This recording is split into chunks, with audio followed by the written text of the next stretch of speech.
যে কি কারণে ইদানিং বন্যার টেন্ডেন্সিটা বেড়ে গেছে। আমরা পানি নিষ্কাশনের ব্যবস্থা সব বন্ধ করে ফেলছি, রাস্তাঘাট বন্ধ করে ফেলছি। অনেকে বলা বলি করতেছেন যে মিঠামইনের রাস্তাটার কারণে হইতে পারে, এটার কোনো সাইন্টিফিক ব্যাখ্যা নাই। এটা নিয়ে একটা সাইন্টিফিক একটা ব্যাখ্যা আসা দরকার। আপনারা জানেন যে 2022 সালে 2022-এর যে প্রলয়ঙ্করী যে বন্যা, এই বন্যার সময় 100 বছর পরে এই ধরনের বন্যা হয়েছিল। তো আমরা সবাই যে যার মতো করে ঝাঁপাই পড়ছিলাম। এই 2 বছরের ব্যবধানে আবার 2024-এ এসে আপনারা দেখতেছেন যে আবার এই যে চেরাপুঞ্জি এবং আসামের দিকে বৃষ্টি বেশি হওয়া, এই কারণে আবার বাড়িঘর প্লাবিত হয়েছে। আজকে এখানে একটা আশ্রয় কেন্দ্রে আমরা আসছি। এই 2 বছরের মধ্যে আমার ব্যক্তিগত জীবনের স্ট্যাটাসও চেঞ্জ হয়ে গেছে। আগে আমি শুধু ব্যারিস্টার হিসাবে কাজ করছি, এখন আমি একটা এলাকার এমপি হিসাবে আমাকে কাজ করতে হয়। আপনারা জানেন যে বাই দ্য টাইম অলরেডি আমার এলাকায় ভাঙ্গন শুরু হয়ে গেছে। খোয়াই নদী ভাঙ্গনের কারণে 3-4টা ইউনিয়ন প্লাবিত হয়েছে। তো আমি একদিন ওইখানে ছিলাম পুরা দিন, এবং এইখানে প্রায় 105 টনের মতো সরকারি যে চাল আসছে এটা বন্টনের ব্যবস্থা করে আমি আমার যারা নির্বাচনকালীন আমার যারা কাজ করছেন আমার পক্ষে, তাদেরকে আমি স্পষ্ট বলে দিছি যে আমাকে যারা নির্বাচিত করছেন তাদের কাজ নির্বাচনকালীন পর্যন্তই না, যে কোনো দুর্যোগে আপনারা ঝাঁপাই পড়বেন। এই জন্য আমি বিশেষ করে আমার ছাত্রলীগ বা আমাকে যারা ভালোবাসেন তাদেরকে আমি মাঠে নামাই দিছি। অ্যান্ড একই সাথে সিলেটের এই অবস্থায় আমি তো ফেলে যাইতে পারি না বা আমি দূরে থাকতে পারি না। আমি আমার নিজস্ব সামর্থ্য নিয়ে আমি আজকে চলে আসছি এই জায়গায়। চেষ্টা করব বিভিন্ন জায়গায় মানুষের কাছে এটা দেখাইতে যে কি অবস্থা হইতেছে, এবং দেখাইলে হয়তো সারা পৃথিবীব্যাপী যদি একটা মানুষের একটা টান, আমার কাজ তো শুধু আমি একা দিয়ে তো শেষ করতে পারবো না। আমার কথা কাজে আমার ভিডিওতে যদি বিভিন্ন ধরনের মানুষ যদি তার নিজের জন্মস্থানের টান অনুভব করেন, তখনই কিন্তু সবাই কম বেশি এখানে ঝাঁপিয়ে পড়বেন। এবং এটার সাথে সাথে আমি আরেকটা জিনিস বলতে চাই যে কি কারণে ইদানিং বন্যার টেন্ডেন্সিটা বেড়ে গেছে। আমরা পানি নিষ্কাশনের ব্যবস্থা সব বন্ধ করে ফেলছি, রাস্তাঘাট বন্ধ করে ফেলছি। অনেকে বলা বলি করতেছেন যে মিঠামইনের রাস্তাটার কারণে হইতে পারে, এটার কোনো সাইন্টিফিক ব্যাখ্যা নাই।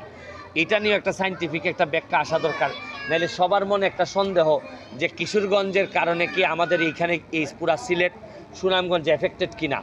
এবং এই যদি আমি মাননীয় মেয়র মহোদয় বা প্রশাসনের যারা আছেন তাদেরকে বলবো যে বন্যা পরবর্তীতে বসে একটা অল ক্লাস পিপলকে নিয়ে যে কেন আমরা বারবার এফেক্টেড হইতেছি, আগে তো এইভাবে এফেক্টেড হয় নাই। তো বন্যা এখন যেহেতু পানি আমাদের ঘরে, এই জন্য এইসব আলোচনা কম করে আমরা আপাতত ত্রাণ সহযোগিতায় আছি।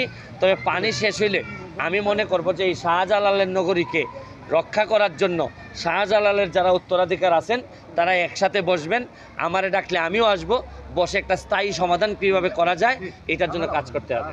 দেখিনি এটা আসলে কি বলবেন? এখন এটা তো দলীয় সিদ্ধান্ত।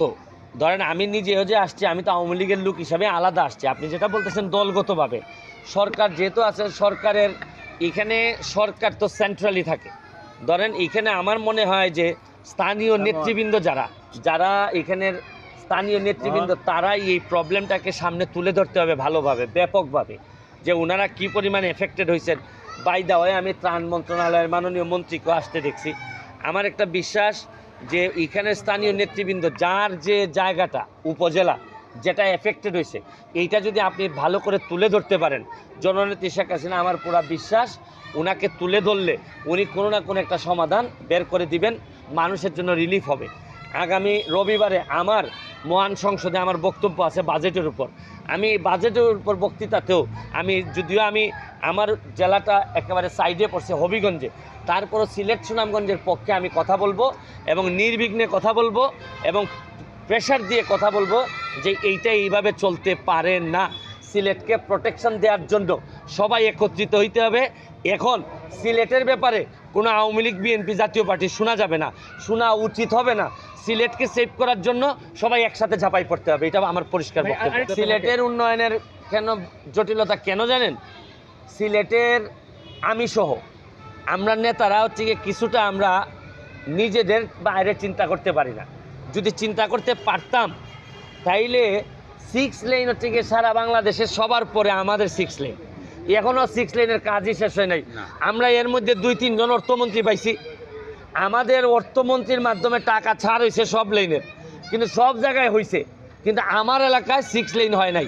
আপনাদের মনে আছে কিনা কিছুদিন আগে বলছিলাম, আমাদের এলাকার নেতারা যখন মন্ত্রী হন তখন দেখা যায় শ্বশুরবাড়ি সিলেটের বাইরে থাকে, যার কারণে শ্বশুরবাড়ির উন্নয়ন করতে করতে আর সিলেটের কথা অত মনে থাকে না। তবে আমি ভাই মন্ত্রী তো হই নাই, এমপি হিসাবে আমি এলাকায় বিয়ে করছি, এই জন্য আমার এলাকার মানুষ কম্পারেটিভলি একটু বেশি শান্তিতে আছে। Thank you. কত প্যাকেট ভাই বিতরণ করছেন আপনারা?